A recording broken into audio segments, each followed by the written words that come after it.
it's the 0-0 draw tonight for the Black and Red against New York City FC, but it was a very solid defensive effort. You really can't complain about that. We're live here on Tried and True, the DC United Postgame podcast presented by Heineken. I'm John Lee, remote tonight on vacation, but joined as always back in the District of Columbia by Joshua Morgan, Sam Kastner, and Michael Black. Guys, how are things in the DC land? Crazy. There we go. Sorry, I think that was the press conference. DC United is also having some technical difficulties tonight. It's been a little crazy. Technical difficulties are going around. Yeah. John, I saw your tweet a little bit on the field, a little bit off the field. We can hear you. Thanks, Ben. Appreciate the patience. All right. It looks like we're going to the press conference now. We'll go first to Steve Goff. Steve, go ahead. Hey, Ben. The possession was 70-30, and the shots were 19-0.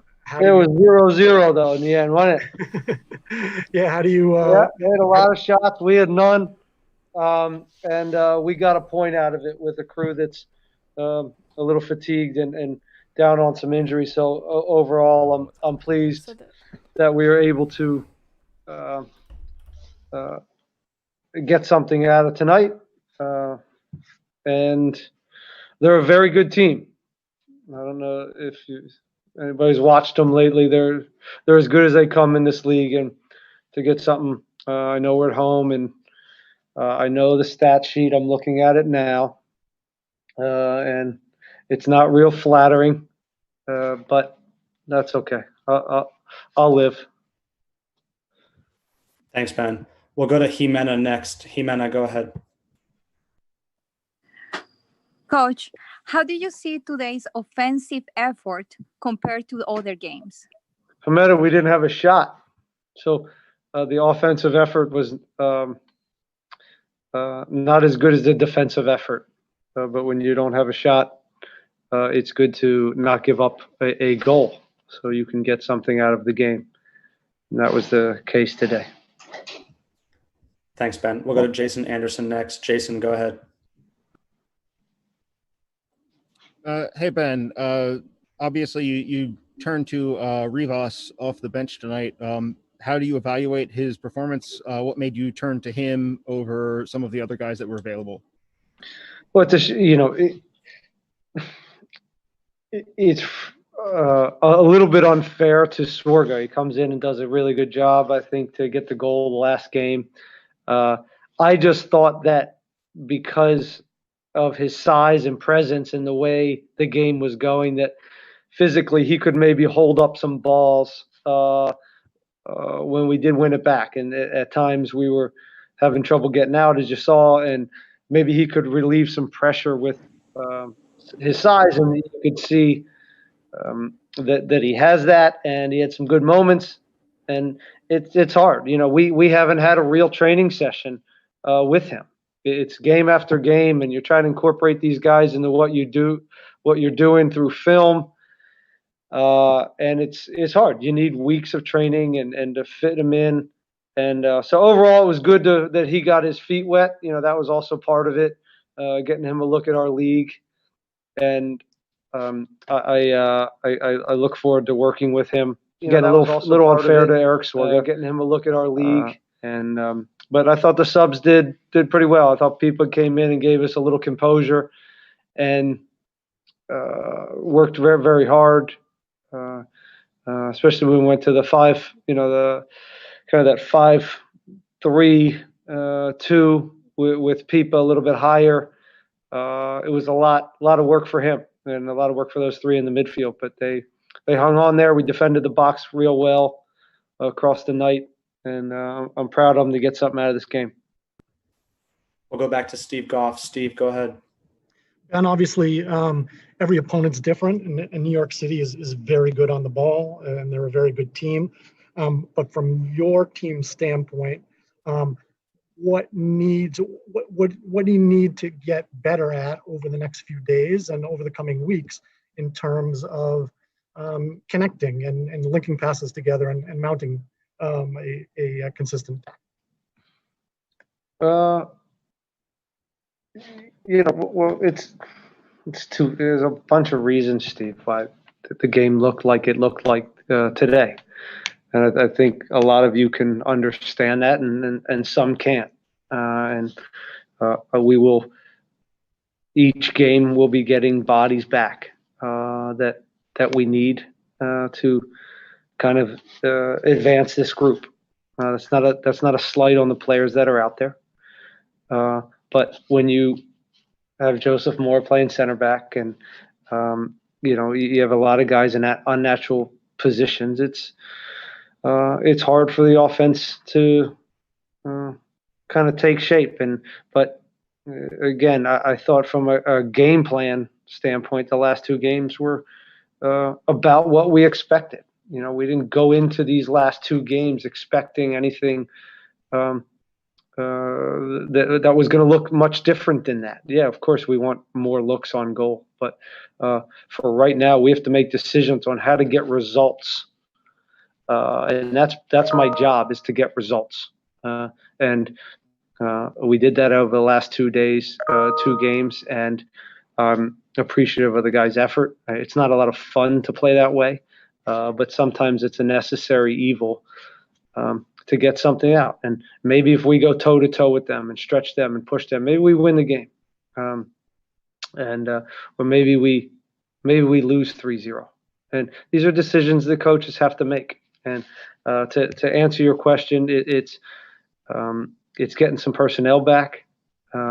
It might be a tactical change in where we pick up our line of defense and how we press. But that's how we chose to go about this game. And with hopes that we could get them on the break, and if not, put up a 0 and walk away with something. So I'm not asking for credit. I'm not asking for but I am looking for a little appreciation on how our team defends, and it's not always about the offensive side. And the defensive side is a very, very important part of the game, and we did it pretty well over the last 2 games, and so I'm proud of that. But yes, to move forward, we need to improve offensively. We'll take one more question. We'll go to Emily Olson. Emily, go ahead. Hi, Ben. This is a little bit of a 2-part. First, how much do you think a game like this wears on a defense that's already, like you mentioned, a little depleted?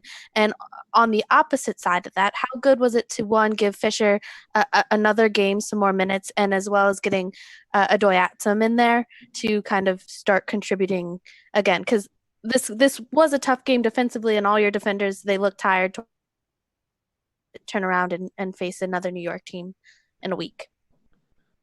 Well, we are going to give the guys a day or 2 away. We got to come in and test tomorrow, and then I'd like these guys to get away from seeing my face for a day or 2. And it's been a grind, and again, with the testing schedule of coming in all the time and the games coming fast and furious and having to prepare for them, there hasn't been a lot of time to exhale.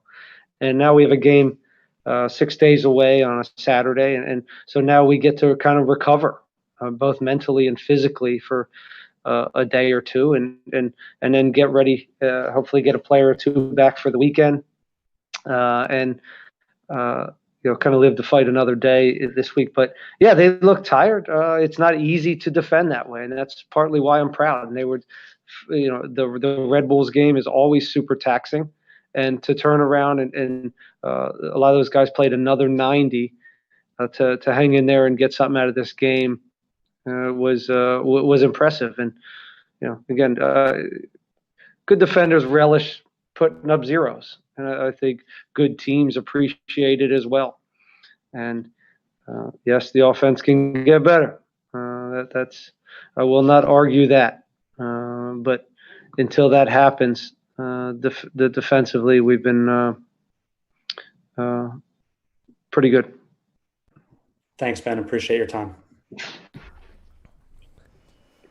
It's a bit of a defiant Ben Olsen tonight, but he's not wrong in a lot of ways about the defense. It was a brilliant effort. They We'll faced have 19 Fred Briant shots coming up next, tonight's from captain. NYCFC. I do see some hands raised. I know we weren't able to And get of to every course, question DC for United Ben. couldn't put any on goal. Please feel free to keep those hands. Where do we go from here, guys? Yeah, I think that's the reaction from all of us is a sigh. I mean, as you said, you've got a defiant Ben Olsen up there, certainly looking for the way they lined up today, the way they played, very much looking to be defensively solid, and they did.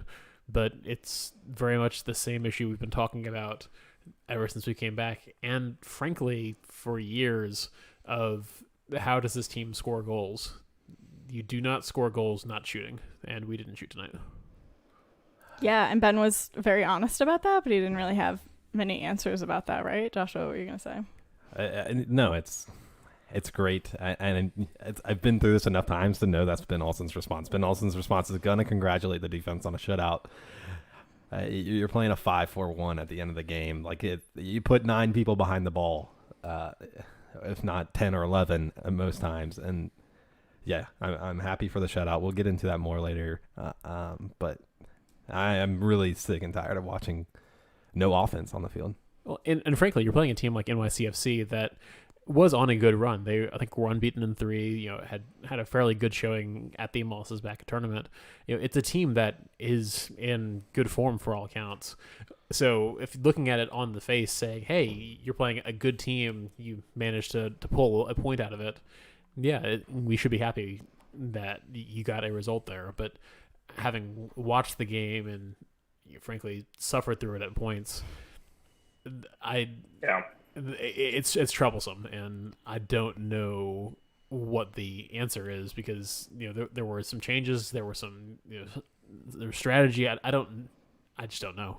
I mean, I'm glad you said it because that's kind of what I was thinking, is that this is a draw against a very good team, and it's not pretty soccer. We've said that in recent shows, is that DC United doesn't claim to play pretty soccer, but we did get the tie, right? So it's not all that. I think that we had moments in the first half, and I know that everybody here, probably online too, disagrees with me, but I thought that we did have a couple moments of build-up within the first half, and y'all want to be sad all the time, go ahead, but I'm going to look at that positivity and say that that's something that we can continue building off of, and we can get these key pieces back in the lineup, and we can move forward from this. We admire your optimism, Sam, but this NYCFC team is not good, except for the last 3 matches. Before the last 3 matches, they were 1-5-1 on the season.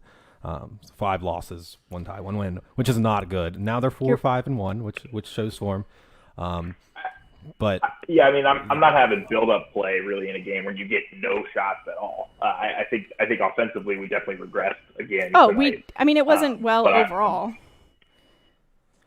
All right. But I will say, hang on, Jen. It looks like we got you talk a little bit about Briant coming to the stand now. I'm gonna switch to him. What do you John. feel like the group did dealing with the way that Ben says that you guys had to play tonight? Yeah, we had a game plan, and we stick with this plan. It wasn't easy at all, but we respect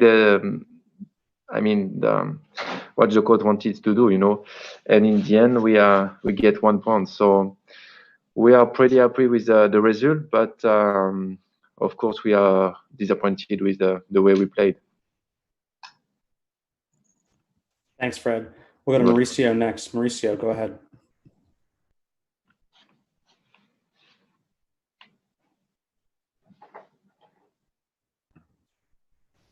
Mauricio, are you there? Yes. Hello? Hear me? Oh. Yep. I have the picture. Oh, okay. no. Between the defense and the offensive, one needs to improve.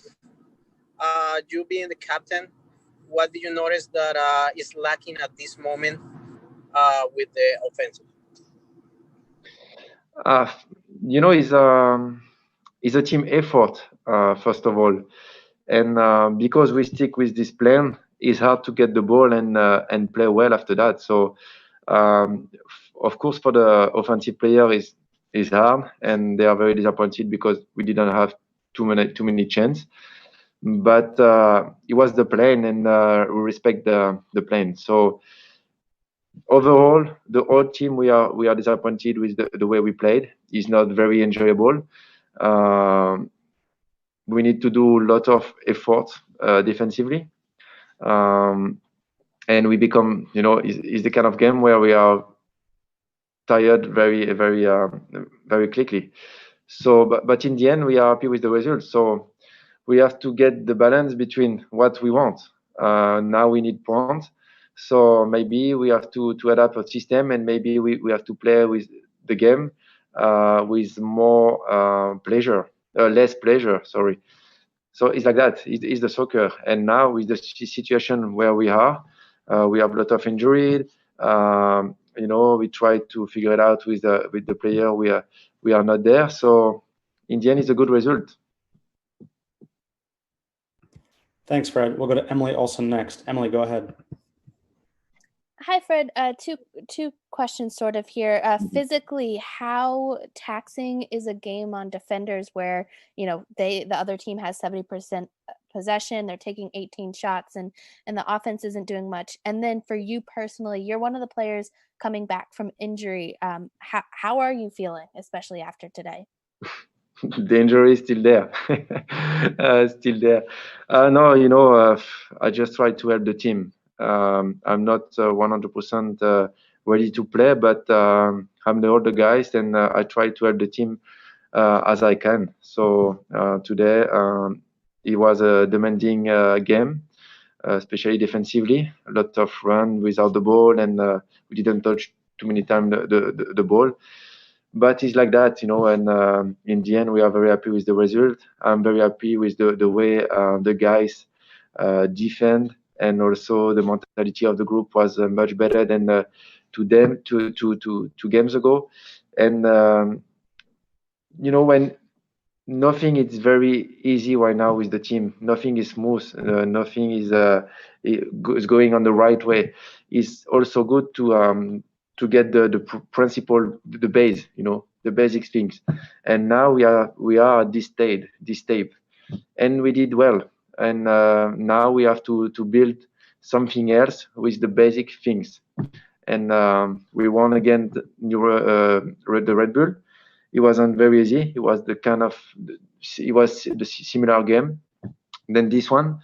And we did a draw against a tie against New York City FC, who are a very good team. So the base is there, the basic things is there. The shape defensively, I think, is there. We are very compact and very strong defensively. So now we have to improve our offensive shape, But it's all the team, is not only the offensive player, because they work very, very hard defensively. Thanks, Fred. We'll take one more question. We'll go to Jimena. Jimena, go ahead. Fred, what was the most difficult part of tonight's game? It was the tactical side. It was the run behind, because they have a very good player up front with Morales, who tried to get the ball in the middle area, and the other guys was running behind. So it was the difficulties today. We were scared 2 times in the first half, but we figured out very, very quickly and very well, and we changed the situation. But it was the danger today, the run behind. Thanks, Fred. Appreciate your time. You're welcome, guys. Thank you very much. As DC United center back and captain tonight, Frederic Briant, joining us at the virtual podium. And coming up in just a few seconds, we'll have goalkeeper Chris Sykes, who's the team awarded man of the match. And of course, we'll get to our man of the match. Feel free to raise your hand now if you have a question for Chris, coming off 2 consecutive clean sheets. But guys, I want to stick us with the defense here for a second. Looking at the formation tonight, and once again, Joseph Moore being asked to play center back in a 3-back formation, you do, as much as it hurts to talk about only the defense in a game where there was just no offense at all, it's another impressive showing out of this group. We got the shutout, yeah. Yeah, and you're right, John. From those comments we heard from Fred just now, it was very much an intentional decision to say, hey, we're going to come out, we're going to defend, and see if NYCFC can beat us. There, again, did not appear to be much of an interest in trying to go forward, although there were some moments of build-up early in the game. But yeah, it was very much an intentional, hey, we're a depleted team. We need to get a point however we can. And it's kind of a change from what we've seen in some of these games since we've come back to in-market games where Ben Olsen's tried out some new things.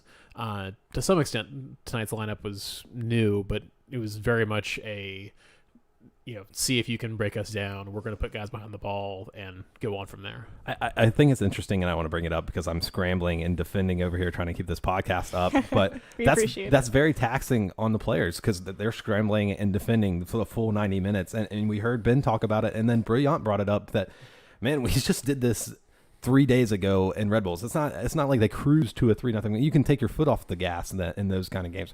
This is hard on players, and look, that's they're defending for their lives. Yeah, they're right? defending for their lives for 180 minutes in a week. And Ben made that comment too. He said either we can defend and gut out the draw, or we can try to push a little bit forward, but potentially lose 3-0. Like he pointed that out, and he made that decision tonight. Yeah, and it's wearing out his players. We already have a thin squad. That's what I'm taking away from those first two people we had at the stand. It's, man, I don't want to see our guys in even worse shape than they are. I mean, I think it's mentality versus like being physical, right? And like what you're doing to their bodies is a little bit of what you just said. The mental strength league, right? Yeah, and it wears you down for sure. At the same time, these are guys who've had a lot of rest over the last 6 months, and with our early exit from the MLS's back tournament, you had some additional rest there. I know that it wears on you to play every 3 days for an extended period of time, and certainly not discounting that.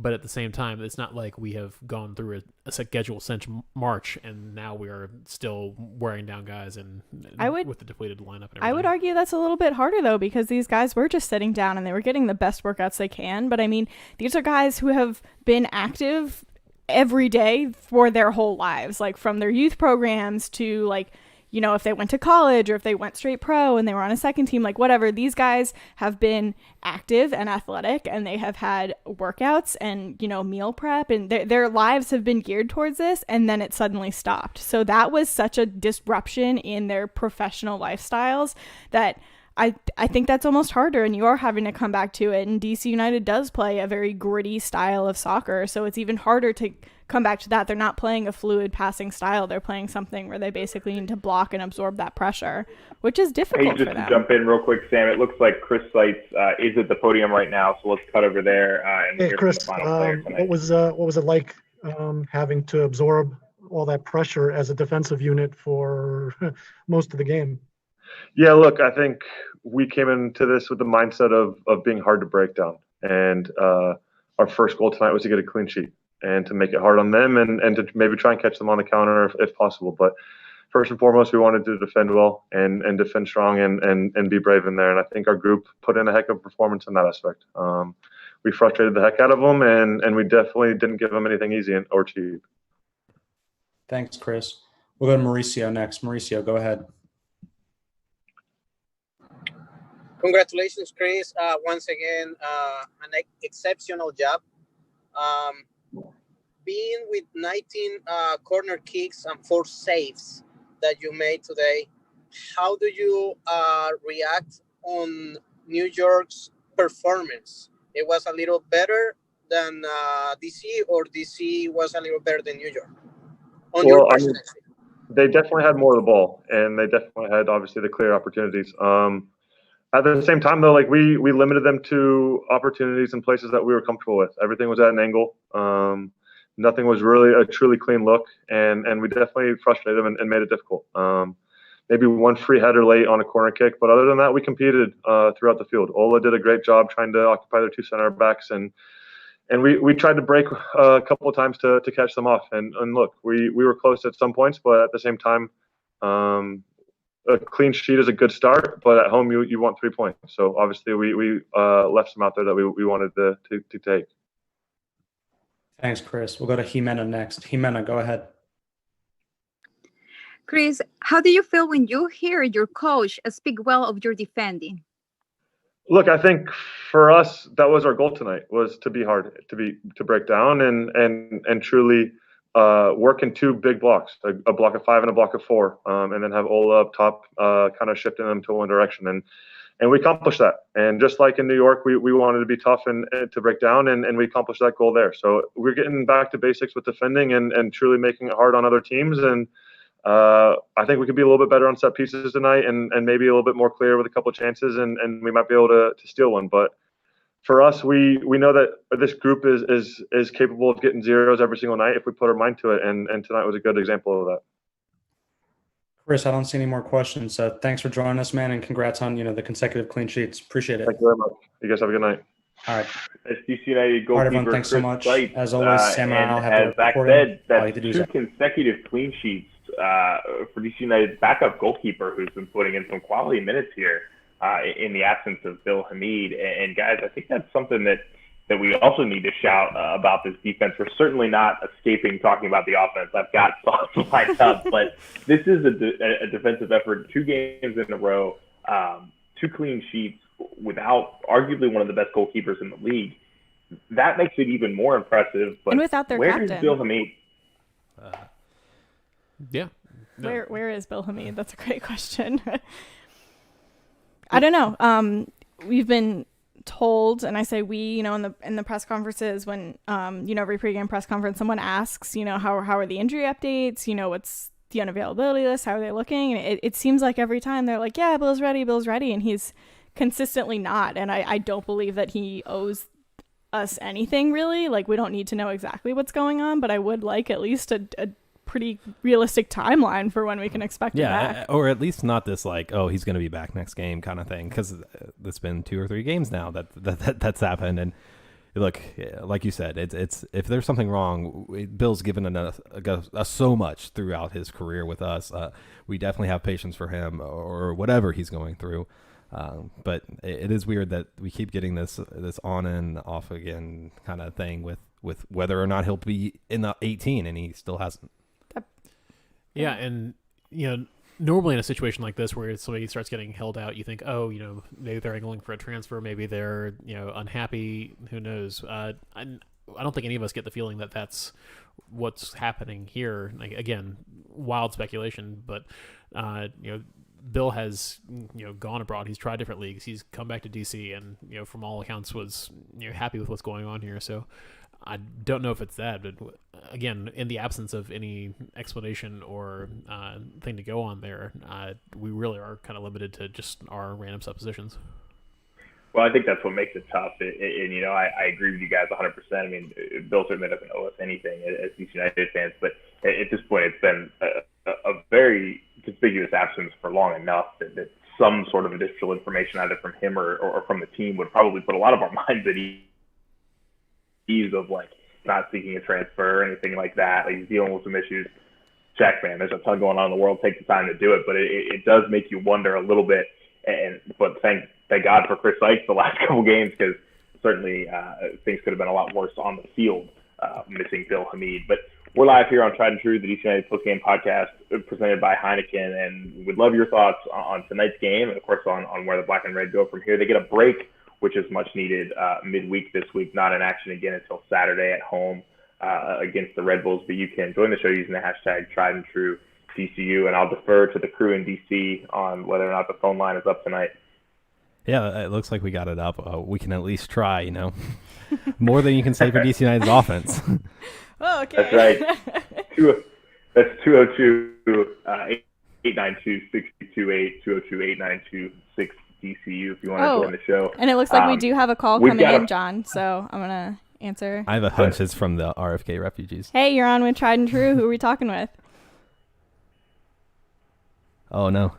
Hey, I'm sorry. You're on with Tried and True. Who are we talking with? Okay, I was trying to use my headset. This is John from RFK Refugees. Can you guys hear me now? Yes, we can. How's it going, John? All right, John. Oh, it's going great. This is fun, I think, for everybody. This whole 90 minutes was just a really fun experience for all of us watching this, right? Is that right? Yeah. I don't know. Edge your seat entertainment here. So, Bill, I have what is best, probably reading some tea leaves. Okay. So, Bill liked a tweet at halftime from a DC United fan who talked about the fact that maybe it was time for him to move on. Okay. Oh no. And also on Instagram in the last couple of days, he's been very retroactive looking, like pictures of like times that he spent at DCU over the years. So, I think with Bill, you can actually use social media as like a hint generating machine. This has been the case in the past over numerous years. So it would not surprise me. It would not surprise me at all if we're looking at a situation where we may be seeing him depart once again. What are if that's true, what are your guys' thoughts on that? Yeah, I mean, we saw those Instagram posts too. We were chatting about it a little bit before the game. I think we were trying to be optimistic that wasn't the case. Yeah, I mean, you never want to see a guy who is, your talisman of the franchise, a guy who, is a homegrown player, a guy who went abroad, came back, has had such an impact. But again, to some extent, if that is the case and he's looking to leave, you can appreciate that he's keeping it somewhat under wraps if they're shopping around or what have you, because so much of what we see comes, back and forth in the media. But at the same time, we'd really like to know where our arguably best player on the field is and why he's not even in the 18. So it's a tough balance. Right. Go ahead, John. He's definitely earned it. I think if he has decided that it is time for him to go, I think if there's a player who has gone through more with DC United, I don't know who he would be. So if he has decided that now is the time for him to go do something else, provided we get a transfer fee, I think it's fine. I think Chris Seitz is fine. Yeah. I think he's done great these last two games. I don't want to take away from him. He's a very adequate, probably top third MLS backup goalkeeper that you'd find. But I think this team is not in the place where a great Bill Hamid gets us to the next level anyway. Yeah. So if we want to sell Bill because we need revenue and because he wants another challenge, I think that's totally fine. I think his team is all about the young players now. Yeah. So let's see how that goes. John, that's my take on it. I mentioned to the group before the game played, the day before, while we were speculating about the Instagram post, what DC United legend hasn't played for another team in MLS? Would you be heartbroken if that happened?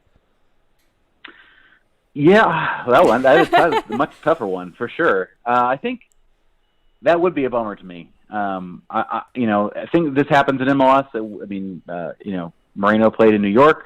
Anything can happen. Your heroes can leave you. And I don't think the return we would get from an in-league trade would probably be beneficial. But yeah, that's a really good one. I guess it would bother me. It would not be as good if he went to go play in the Estonian league to take Eric Sorga's place on whatever team he was on. But yeah, good question. That really bums me out now. The thought of that now is going to really bum me out for the rest of the thing. I guess I'd ask a slightly different question. I did want to. Chris Seitz in the halftime or in the post-game show made me feel a little bit better about how ugly that game was. But just because he was, and Briant did as well. He's basically like saying, "Yeah, it's hard. It sucks to play this way.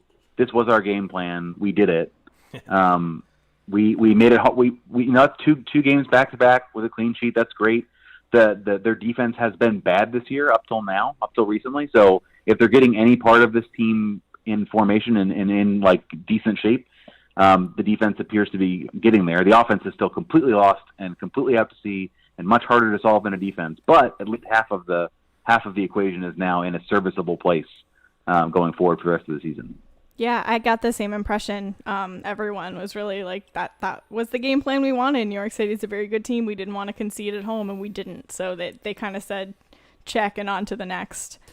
Yeah, and I agree with you to some extent.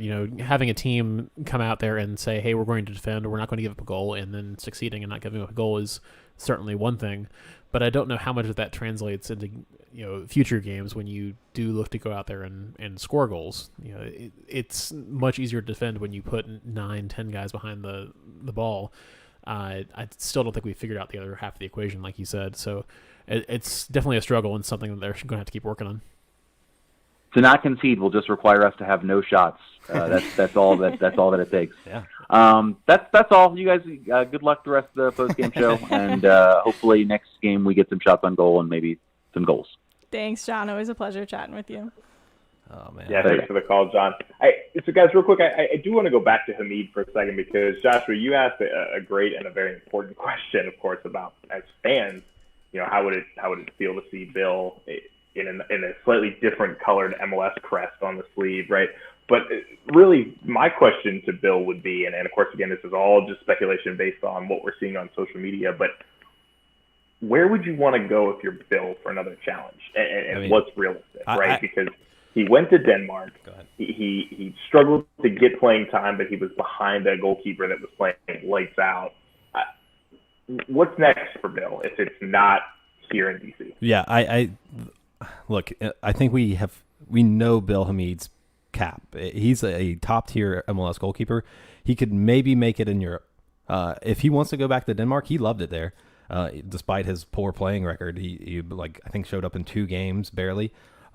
Poor playing in terms of getting on the field. Not right. Yeah. He didn't even get a chance. And I think that's the difference, right? Is that he was a lot younger then, and he kind of came in, and it's hard as a goalie. It's the hardest position to creep your way in. You're kind of depending upon an injury. But now he's older, so I doubt that he would be okay signing with the team and knowing he was going to sit on a bench. Like, he'd want to sign and at least be in that fight for the starting position. What if Bill Hamid has given up on this project? What if he's tired of playing Benny ball all the time? I mean, that can't be fun. I mean, it's tiring for defenders, but it can't be fun as a goalkeeper. You're just set up for failure. The ball's coming at you 15 times a game and not at the other goalkeeper. Yeah, and frankly, Bill at this point, he turns 30 this year. Which I've got John mad. I can't. Yeah.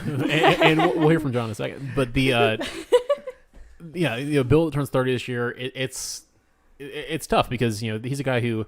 How many MLS Cups does he have? He's always been in the conversation for the national team. Has gotten a couple starts. He's gotten called a couple times. You do wonder if he is looking at it and saying, "Hey, I need to change something up, show I can do it somewhere else," or who knows? Again, we're wildly guessing because we have no idea because we haven't got anything more than personal reasons. I feel like this conversation is more just prepping me for the reality that Andy Nahar plays for LAFC, and there's a list of players that you can go down that DC United has let move on, and that's tough. And I hope that Bill hasn't given up the project because I'm holding on with a thread myself. Man, that would be a blow. Yeah, I mean, you guys know from previous shows when we've talked about players that have left this team, you don't get to give up on the project. That's not how this works. This team has a number of injuries. They've got two designated players in the attack that are hurt, that are unavailable right now. And if you're a goalkeeper, Bill Hamid, I would argue, especially if he has U.S. men's national team, don't slander Bill here, is getting set up to succeed. He's facing a ton of shots. That's how you make a name as a keeper. You don't. No, that's how you get. Scoring 3 or 4 goals a game. John, at the end of the day, you look at win losses. No, scouts don't. Scouts look at the highlight reel and the plays that they're able to make. What does a scout need your information for? If you're leaving a club, it doesn't help you if you stay there and accumulate losses. No, but that's our point now. Is that if Bill is wanting to move on and not end his career, any at DC MLS United, team in the league would open up their pocketbook. Okay, but that's what we're saying, right? Is he's absorbed a lot of shots, and that has helped him be able to move on. You're gonna lose. He's 30 years old. Like Black said, he's not won an MLS Cup.